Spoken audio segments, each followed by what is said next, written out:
MSR Puerto Norte. Vivir en un balance perfecto. Piscina, solarium, gimnasio, paseos recreativos. Tu vida en otro nivel. msrpuertonorte.com. De boca en boca. Cada vez más gente en más lugares elige comer alfajores sin culpa.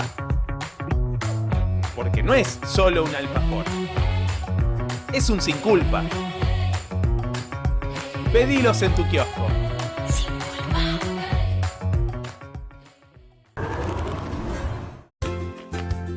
Las promociones de Mamina. El miércoles es tu día. Disfruta de los mejores sándwiches y postres con un 20% de descuento. Hacé tu pedido todos los miércoles.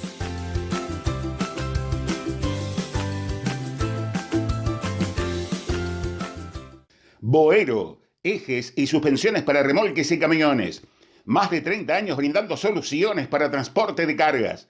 Y ahora, para el mercado de reposición, aros giratorios para acoplados de 4 ejes, guardaciclistas homologados, cilindros hidráulicos para bateas, fuelles de suspensión y de cabina, patas de apoyo, línea completa de repuestos para suspensión neumática. carlosboero.com.ar. MSR Puerto Norte. Vivir en un balance perfecto. Piscina, solarium, gimnasio, paseos recreativos. Tu vida en otro nivel. msrpuertonorte.com.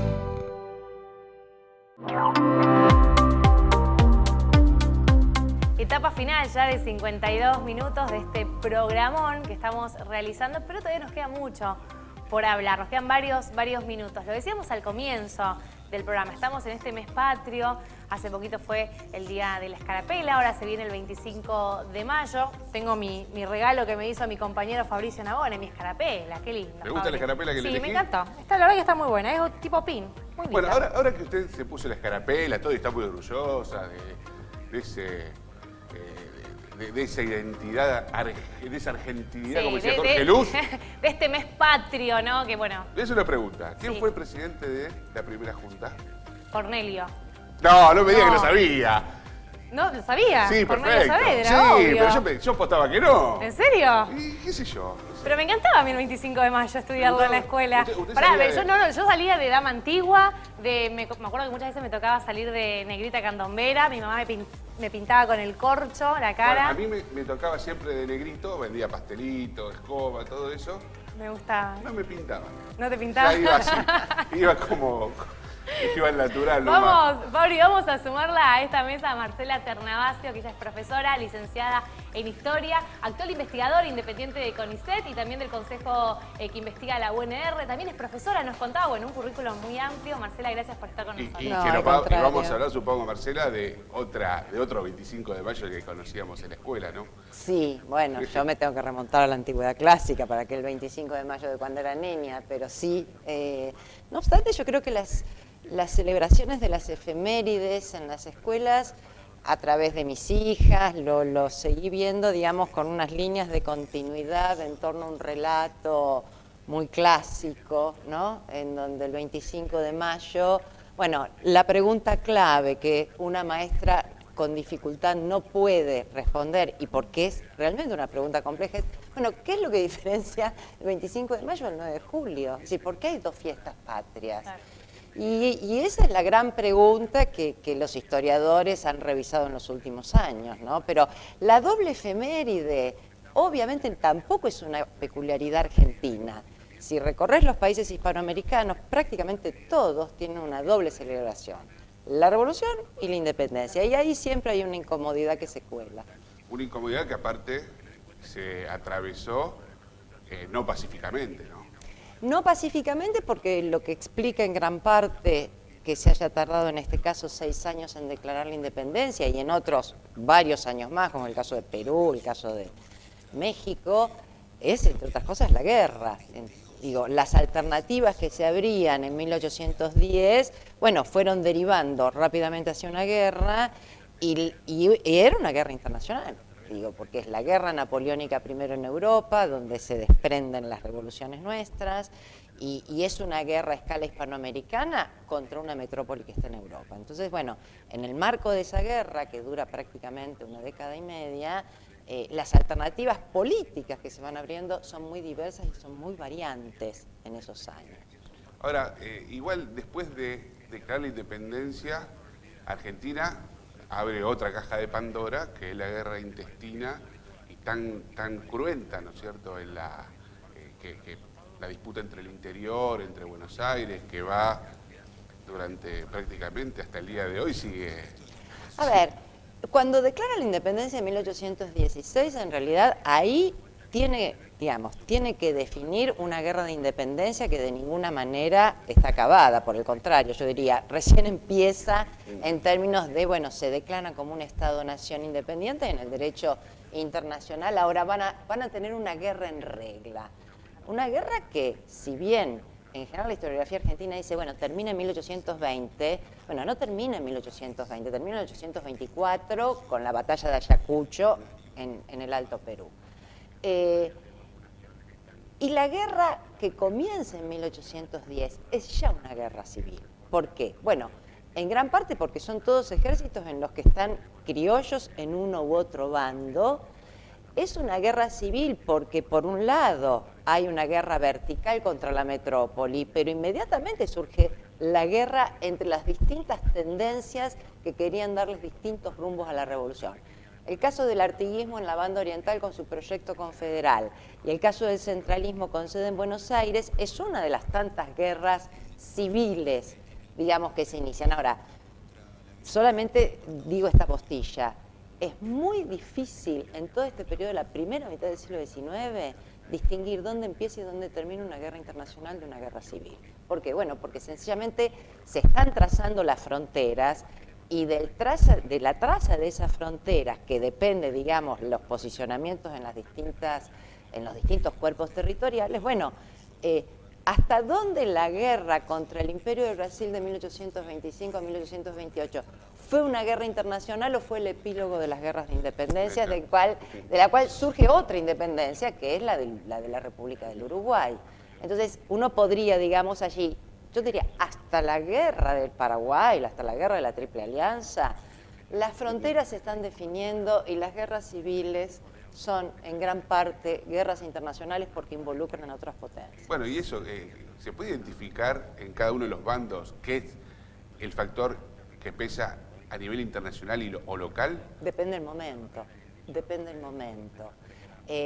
Hasta 1820 lo que está pesando es, bueno, poder efectivamente independizarse de España y de todo lo que significaba el concierto de potencias europeas unido en la restauración post-napoleónica, y luego digamos, y esta era una puja importante, bueno, definir cuál va a ser el futuro orden político que va a organizar a esta nueva nación que tiene, insisto, un contorno muy indefinido y que por supuesto todavía no es la nación argentina.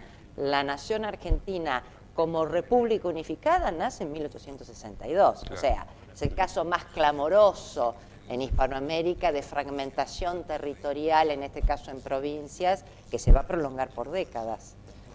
De hecho, a ver, cuando te escucho todo este proceso, en un tiempo menor, más reducido, pero claro, es lo que vos decías al principio, hay una transición también en Estados Unidos, sí. ¿No? Muy parecido a eso. ¿De qué forma se va apropiando este nuevo organización estatal, o que pretende ser una organización estatal, cómo va afectando los distintos territorios hasta llegar a lo que hoy conocemos como Estados Unidos? Exacto, y ahí es muy interesante la comparación con los Estados Unidos, porque lo que Estados Unidos resuelve en relativamente pocos años, esto es, desde la Declaración de la Independencia en 1776, pasando por sus artículos de la Confederación a comienzos de 1780, hasta la Constitución de Filadelfia de 1787, donde ahí hay una invención formidable, que es la de una república de grandes dimensiones, representativa y federal sobre la base de la soberanía popular. En esos años definen el gran dilema que la Argentina tardó décadas en definir, y es ¿cuál es el sujeto de imputación soberana? ¿Es la nación o son los estados, que habían sido las 13 colonias, que llegan con sus armaduras constitucionales a debatir la forma de gobierno? Eso se resuelve con la negociación política entre federalistas y antifederalistas en Estados Unidos. Con una guerra civil. No, bueno. Y lo que desplaza esa negociación política, que es justamente esa fórmula federal que deja a los estados poder ratificar la Constitución y ser parte de la nación, pero deja a esos estados definir qué era un hombre libre y quiénes eran realmente ciudadanos, va a desplazar esa guerra civil que terminó consumándose justamente en la década de 60.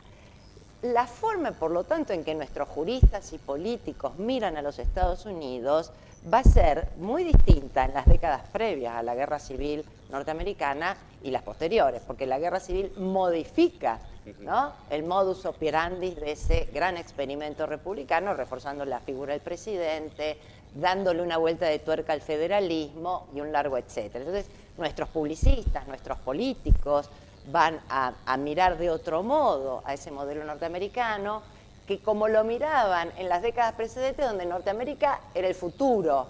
Bueno, ya ahora era el presente que se miraba con otros ojos. Bueno, voy a remontar un poco más a los tiempos de ahora. También digo, qué difícil a veces debe ser, ¿no?, ser profesora de historia con todo lo que sucede en nuestro país. Y como decía, remontarnos a lo que sucede en estos momentos. ¿Y cuál es la lectura que haces en base a lo que está pasando? Bueno, lecturas puedo hacer muchas, pero volviendo a la negociación política. Sí. Bueno, justamente, no digo nada raro, lo que está fracasando una y otra vez es ese ámbito de conversación, ¿no? Ese ámbito de conversación que se inventa a fines del siglo XVIII, en donde los parlamentos y la división de poderes, que es producto de una gran invención de ingeniería política, presuponía que el Parlamento era el espacio a partir del cual se conversaba, se discutía y se polemizaba para llegar a distintos acuerdos. Claro, sí, el diálogo, lo fundamental. Exacto. Bueno, en ese contexto lo que veo efectivamente en la famosa grieta, de la cual ya no voy a hablar porque es la dificultad para repensar un futuro a partir de cómo concebimos la unidad del cuerpo político. Y la forma, digamos, de exacerbar por momentos la lectura sobre la soberanía popular y la idea de las mayorías y por lo tanto la idea de que se puede imponer a partir de la aritmética del voto y de la aritmética del número, bueno, es un grave problema porque ese electorado está partido. Claro. Y para obviamente generar políticas estatales sin el suficiente consenso no hay manera de poder avanzar, digamos, ahora, en este pantano en el que nos encontramos, un pantano patético. Terrible. ¿Vos crees, Marcela, que el sistema previo a la reforma del 94, con elección indirecta del presidente, era un poco más democrático para una Argentina que tiene un mapa demográfico muy desigual, ¿no? Mira, son dos cosas diferentes. La elección directa en el plano de la división de poderes y la cuestión del federalismo y las distorsiones territoriales. Hay algo que, volviendo a la comparación con los Estados Unidos se constituye como una república en 1787 heredando el mapa precedente de los 13 estados que eran las 13 colonias. Pero tiene la campaña hacia el oeste, ¿no? Tiene va adosando distintos estados, entonces ese federalismo se va redefiniendo. Pero allí, digamos, la figura del presidente, el debate en Estados Unidos sobre la elección directa o indirecta es muy fascinante. ¿Por qué? Porque en realidad es algo que sale sobre la marcha de la propia conversación en la convención.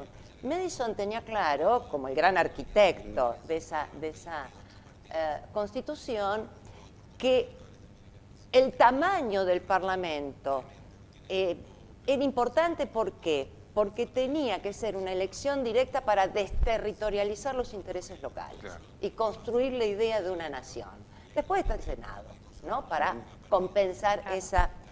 Pero allí también se discutió la necesidad de la elección directa del presidente. Bueno, finalmente no sale eso en la convención y hasta hoy los Estados Unidos están viviendo la distorsión, que significa la elección indirecta, ¿no? Y en las últimas elecciones lo hemos visto claramente. Sí. Bien.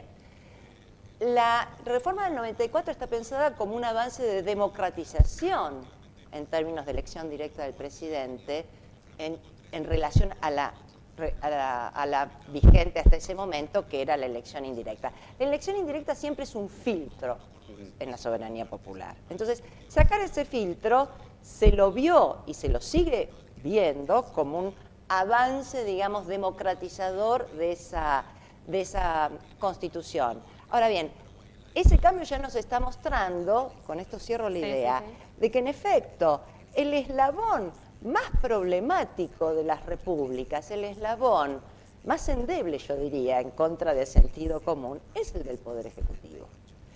Y si lo dejas en una elección indirecta, bueno, el problema es que ahí, entonces, no es el que goza de la soberanía popular sin mediaciones, como es el caso del Poder Legislativo. Lo mismo valía para los senadores en la elección indirecta. Ahora bien, una vez que vos convertís en una república presidencialista al presidente en producto de la elección directa, bueno, la apelación a la soberanía del número es aún más potente. Y esa potencia puede ser peligrosa. Esa potencia puede ser muy peligrosa. Bueno, podríamos seguir obviamente debatiendo, charlando, informándonos con Marcela, pero bueno, acá nos dice nuestro productor Lauta que ya estamos sobre el final, así que agradecerte por estar con nosotros. Igual nos podemos quedar nosotros charlando. Sí, no, ¿Sí? pero yo tengo... ¿Tenemos? Sí, porque había dicho al principio Sí. que teníamos que hacer una denuncia. Perdón, Marcela, No, que por favor. te incluya en esto, no debería, pero es muy, muy grave. Yo quiero que veamos un video, yo creo que lo tenemos ahí, ¿no es cierto, Juan, para poder ver? A ver, ¿qué es eso? ¿Qué estamos viendo ahí? ¿Qué es Bueno, eso? mirá. A ver, Lo consiguieron. ¿Qué es la muñeca esa? Bueno, fue un... Esa es usted, esa es usted. Soy yo. Eso era lo que... Nosotros queríamos hacer un programa serio y mire eso. Mira.